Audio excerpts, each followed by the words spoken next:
24 जून 2019 को आरबीआई ने एक सिस्टम लॉन्च किया, कंप्लेंट मैनेजमेंट सिस्टम यानी सीएमएस। अगर आपको किसी बैंक से कोई समस्या है, जैसे नेशनलाइज्ड बैंक है, रीजनल रूरल बैंक है, या कोई प्राइवेट बैंक या फिर कोई एनबीएफसी जो आरबीआई से रेगुलेट होती है, तो आप उसकी कंप्लेंट आरबीआई के सीएमएस कंप्लेंट मैनेजमेंट सिस्टम के तहत कर सकते हो, अगर वो आपकी समस्या का समाधान नहीं कर रही है।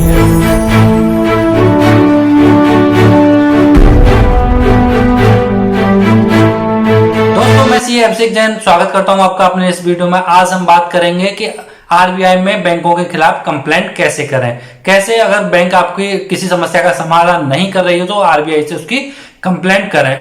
अब अगर आप एनबीएफसी या बैंक से परेशान हो तो आपको बैंक या एनबीएफसी के चक्कर लगाने की जरूरत नहीं है। आप घर बैठे उसके अगेंस्ट में कंप्लेंट कर सकते हो, आरबीआई उसके अगेंस्ट में एक्शन लेगी और आपकी समस्या का समाधान कराएगी। हम बात कर रहे हैं कंप्लेंट मैनेजमेंट सिस्टम यानी सीएमएस। आरबीआई का जो सिस्टम है बहुत ही सरल और आसान है। आप घर बैठे हुए अपने मोबाइल, लैपटॉप या कंप्यूटर की मदद से उसमें कंप्लेंट दर्ज कर सकते हो। उसके लिए आपको क्या करना होगा, जिस भी बैंक या एनबीएफसी या फाइनेंशियल इंस्टीट्यूट से आपको कोई परेशानी हो तो उसको आप रिटन में दीजिए कि भैया मुझे आपसे ये दिक्कत है, आपने मेरा ये काम नहीं किया है, तो या तो आप इस काम को करें, अगर नहीं कर रहे तो मैं आपके खिलाफ आरबीआई में कंप्लेंट करने जा रहा हूं। तो बहुत से केसों में आपकी प्रॉब्लम तो यही सॉल्व हो जाएगी जब आप उनको ये इस तरह का लेटर दोगे। लेकिन ध्यान है कि इस लेटर के साथ साथ उस लेटर की रिसीविंग जरूर रखना, क्योंकि जब भी आप आरबीआई के सिस्टम में कंप्लेंट के लिए जाओगे तो वहां आपसे पूछा जाएगा कि आपने जिस व्यक्ति से, जिस बैंक या एनबीएफसी से आपको प्रॉब्लम है उसको आपने बताया या नहीं बताया, तो बताया तो किस डेट को बताया। तो इसलिए आपके पास उसकी रिसीविंग होना बहुत जरूरी है। तो दोस्तों, जानते हैं कि सबसे पहले कंप्लेंट करने के लिए हमें कहां जाना होगा। हमें जाना होगा www.cms.rbi.org.in की वेबसाइट पर, जहां जाके हम कंप्लेंट दर्ज करेंगे। अब इस कंप्लेंट को करने के लिए हमारे पास क्या क्या डॉक्यूमेंट होने चाहिए, क्या क्या इंफॉर्मेशन हमारे पास होनी चाहिए, वो हम जानते हैं। सबसे पहले आपका नाम, आपका पोस्टल एड्रेस, मोबाइल नंबर और ईमेल आईडी होनी चाहिए। जिस बैंक या एनबीएफसी के अगेंस्ट में आप कंप्लेंट कर रहे हो उसका नाम, उसका एड्रेस आपके पास होना चाहिए, उसका आपके पास सपोर्टिंग डॉक्यूमेंट होना चाहिए कि जो कंप्लेंट आप रेज कर रहे हो उसके लिए, और आपने उनको इंटीमेट कर दिया है कि भाई ये उनके खिलाफ कंप्लेंट थी जिसका उन्होंने सॉल्यूशन नहीं किया, तो वो जो डॉक्यूमेंट है वो आपके पास होना चाहिए। उसकी रिसीविंग आपके पास, जिस भी अकाउंट से रिलेटेड आपकी ये कंप्लेंट है, या किसी क्रेडिट कार्ड से है, डेबिट कार्ड से है, बैंक चार्जेस से है, तो उसके बारे में डिटेल आपके पास होनी चाहिए। इसकी वजह से आपको क्या लॉस हुआ है, क्या नुकसान हुआ है, इसका आपके पास एक एस्टिमेट होना चाहिए। और अदर कोई डॉक्यूमेंट चाहिए या कोई और इंफॉर्मेशन चाहिए तो वो आपके पास होनी चाहिए। अब हम जानते हैं कि इसके अंतर्गत हम किस तरह की कंप्लेंट फाइल कर सकते हैं। जैसे आपको कोई डेबिट कार्ड से इशू है, क्रेडिट कार्ड से इशू है, बैंक चार्जेस को लेके इशू है, या बैंक के लोन प्रपोजल को लेके इशू है, या बैंक ने आपका जो लोन प्रपोजल दिया है उसकी रिसीविंग नहीं दी है, या आपने जो लोन प्रपोजल दिया है वो बिना किसी कारण बताए बैंक ने रिजेक्ट कर दिया है।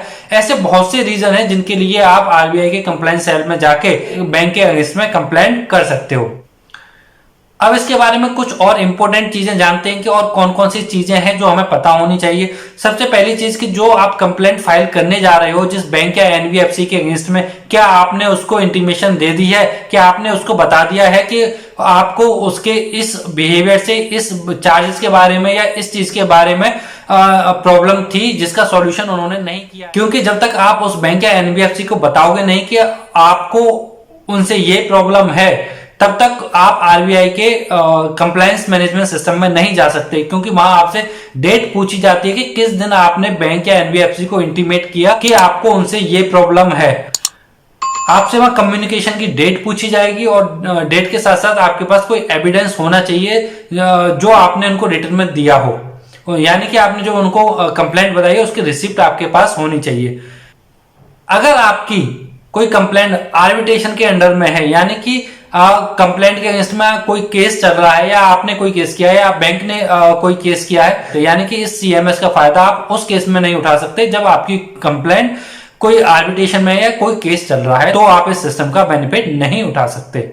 आप जो यहाँ डॉक्यूमेंट अपलोड करेंगे वो 5 डॉक्यूमेंट आप अपलोड कर सकते हैं और हर एक का साइज 5 MB तक का हो सकता है। तो डॉक्यूमेंट अपलोड करते समय इस चीज का विशेष ध्यान रखें कि इस साइज से ऊपर फाइल अपलोड नहीं होगी। अब आपको लगता है कि भाई बैंक की तरफ से तो बड़े बड़े वकील आएंगे, उनको रिप्रेजेंट करने के लिए मैं एक छोटा सा व्यापारी बैंक के उन वकीलों को किस तरह सामना करूंगा, क्या मैं अपनी बात वहां रख पाऊंगा या नहीं रख पाऊंगा। तो आप क्या कर सकते हैं, किसी भी व्यक्ति को अपने बिहाफ पर नॉमिनेट कर सकते हैं कि भाई ये व्यक्ति मेरे बिहाफ पर वहां प्रेजेंट होगा और अपनी जो समस्या है, जो आपकी जो समस्या है उसको उनके सामने रखेगा। क्योंकि वहां बैंक के जो ऑफिसर्स आएंगे या जो उनके रिप्रेजेंटेटिव आएंगे वो उनसे भी बातचीत करी जाएगी और आपसे भी बातचीत करी जाएगी। तो आपको भी अपना पक्ष बड़ी मजबूती के साथ वहां, जब आप इन सब बातों को ध्यान में रखते हुए RBI में अपनी कंप्लेंट फाइल करोगे तो आपको जरूर ही इसका समाधान मिलेगा। जब आप अपनी कंप्लेंट फाइल कर देते हो तो आपको एक एक्नॉलेजमेंट नंबर मिलता है जिसकी मदद से आप ट्रैक भी कर सकते हो कि आपकी कंप्लेंट का स्टेटस क्या है। एक वीडियो में मैंने इसको स्टेप बाय स्टेप समझाया है कि किस तरह से आप सिस्टम का यूज कर सकते हो। उसमें एक एक स्टेप, बहुत ही छोटा छोटा स्टेप भी मैंने बड़ी डिटेल से उसमें एक्सप्लेन किया है। उसका लिंक मैंने नीचे डिस्क्रिप्शन में दिया हुआ है, अगर आप चाहें तो उस वीडियो को भी देख सकते हैं, जिससे कि आपको स्टेप बाय स्टेप पता चल जाएगा कि कंप्लेंट कैसे लॉन्च करते हैं। उम्मीद करता हूं कि ये वीडियो आपको अच्छी लगी होगी। वीडियो देखने के लिए आपका बहुत बहुत धन्यवाद।